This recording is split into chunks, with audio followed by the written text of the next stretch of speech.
It's still morning. Good morning to you all. Firstly, I would like to thank Leo for inviting me here to give an overview of some of the work that we are doing in South Africa. So there was a lot of discussions this morning about the drivers, why many countries are going hydrogen and fuel cells. In South Africa, we have a different and unique driver. The fact that we have more than 70% of the globally known platinum group metals. So the government took a very bold stance in introducing and investing in hydrogen and fuel cells research as a means to add more value to the PGMs and also to create hydrogen and fuel cell industries in South Africa. There was a lot of talk this morning as well about reducing or completely eliminating the platinum in fuel cell catalyst. That obviously is going to have a negative impact on our business case, but we also have a strategy on how to deal with that. So we are part of what we call the Hydrogen South Africa program, which consists of 3 centers of competence. So when you look at the centers of competence, one is looking at hydrogen infrastructure, the other one is looking at catalysis, obviously keeping the PGMs in the market, and at the same time reducing them by introducing platinum nickel alloys and other alloys. And I'm from HISA Systems, which is looking at the systems integration part. We are the only center in South Africa that looks at materials to complete systems. But we also are created in such a way that we are supposed to be working together. But I'll talk about that later. So like I said, it's a 15-year, very bold government-funded program, which is being implemented in 3 different phases. The program started in 2008 with the establishment of the centers of competence, defining the R&D activities, and also enrolling or getting the staff complement that was needed. We have a lot of international researchers that are working in South Africa. So now from 2013 to 2018, we are looking at that stage where we are now harvesting some of the IP that was created in the first phase, and we are now starting to see demonstrators and also first products in the market, and I'm also going to talk about that. So the bold decision that was taken by the government was to acquire 25% of the global PGM catalyst market by 2020. And when we say PGM catalyst market, we are not only looking at the catalyst, but we are looking at the whole value chain, the catalyst, the MEA, the stack, and the complete system. And one more thing that I would like to say here is, when this program started, it wasn't really for a hydrogen economy in South Africa. But like I said, it was to add more value to the PGMs, to create industries in South Africa, and as a result, it was centered on an export market. But market dynamics changed that, and I'll talk about that later. So I'm from HISA Systems. That's what we do at HISA Systems. We are looking at high temperature PEM initially for CHP applications, but again with market dynamics, you'll find that some companies in South Africa are looking at methanol as their fuel of choice, and therefore high temperature, because it's tolerant to CO poisoning, becomes the technology of choice. On the mobility industry, we are also looking at low temperature PEM. But this is where we work in collaboration with HISA Catalysis on the catalyst and low temperature MEA, and also HISA Infrastructure on the infrastructure side of things. We also look at purification of hydrogen through palladium membranes and membrane reactors. Okay. So that's just showing the roadmap, where we started from 2008 to 2010, and also our goal in 2020 to 2023, where we actually feel that we will be able to penetrate the market. But for time constraints, I'm not going to go into detail about that.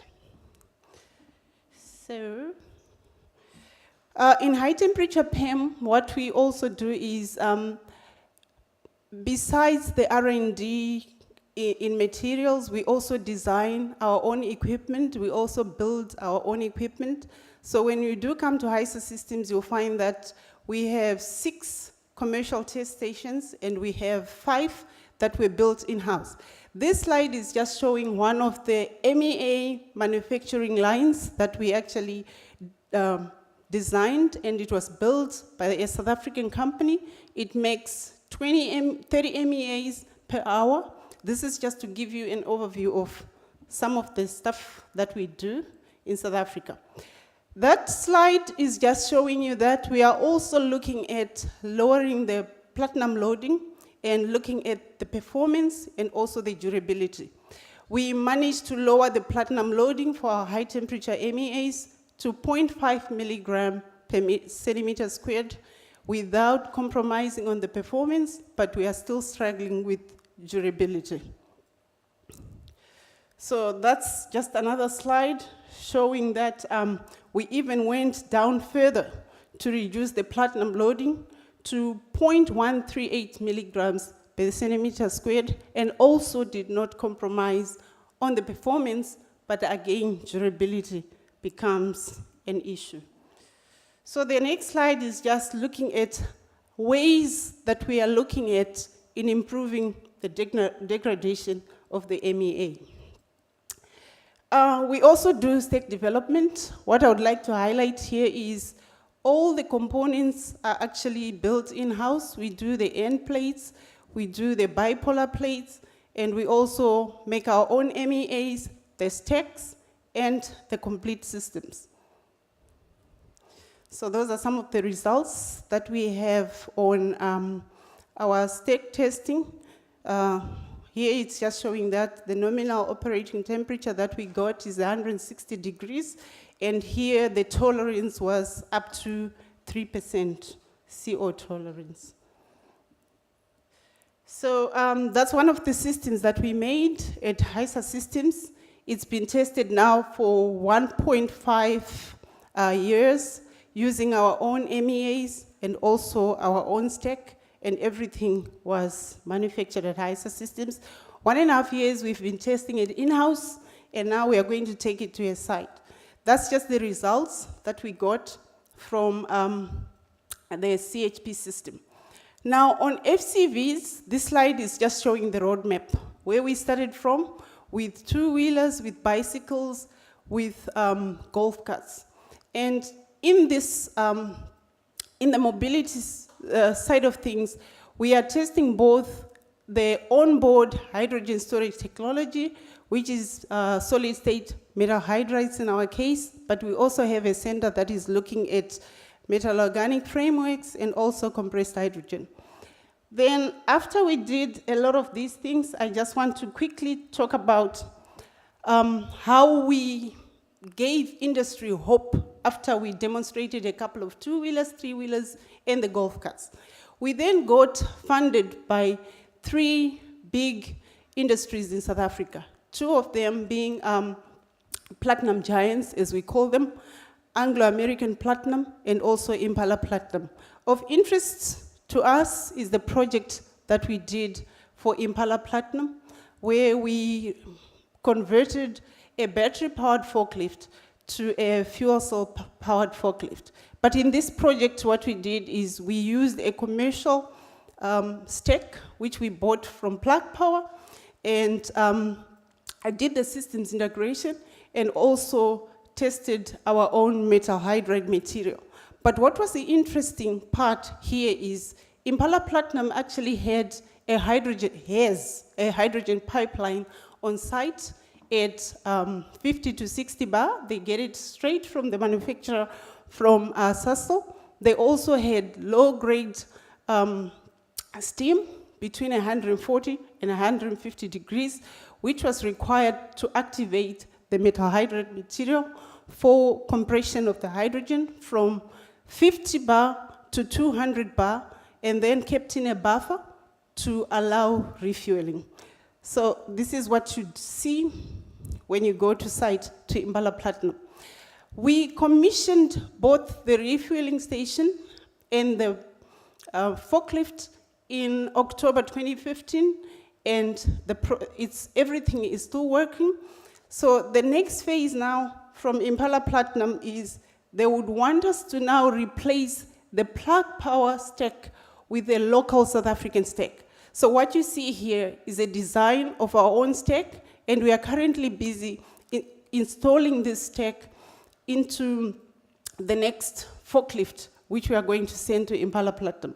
Like I said, initially this program was for export markets, but what we see now is most of the industries in South Africa are getting more and more interested in hydrogen and fuel cells.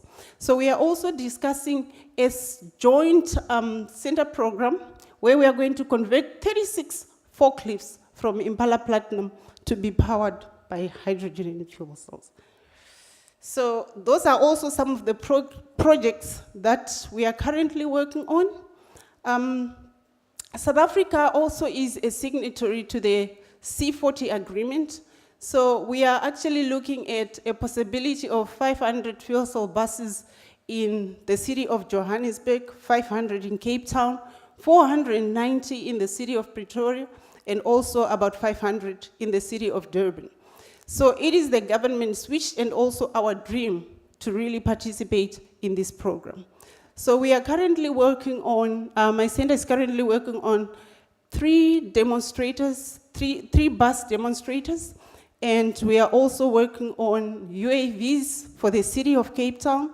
The South African Post Office is also one of the potential customers that we have. They have funded us to convert 4 of their scooters to use fuel cells. So this is just to give you the activities that are happening in South Africa. Lastly but not least, we also do solid state storage using metal hydrides. Like from the first slide that I showed, most of those minerals, we also have them in South Africa. So our programs are all driven by value addition to our minerals world. But on site, we also designed our own metal hydride pilot manufacturing facility, which makes 15 kgs per minute, and we have some international customers in Norway, companies like Histosis. That's just from the academic side. Our partners, we also participate in Horizon 2020 in BRICS projects. Output, and some of our outputs as well. But like I said, it's a program which is supposed to take research into the market. So each of the centers has been tasked with creating a spin-out company. And that's what our commercialization strategy at HISA Systems look like. So we created a company which we call H2 Systems, Pty Limited. So most of the projects that are coming out of industry are actually going to be driven through H2 Systems. Those are some of the projects that we are doing for government. This is for a rural school where we are going to actually supply primary power using fuel cells. This is also for the Department of Transport. So these are projects that are funded by different government departments. I think I tried my best to rush through it. Thank you. Those are our gadgets that we have been making since 2008 at HISA Systems to date. Question mark on the bus, because that's the next big thing in South Africa. Thank you.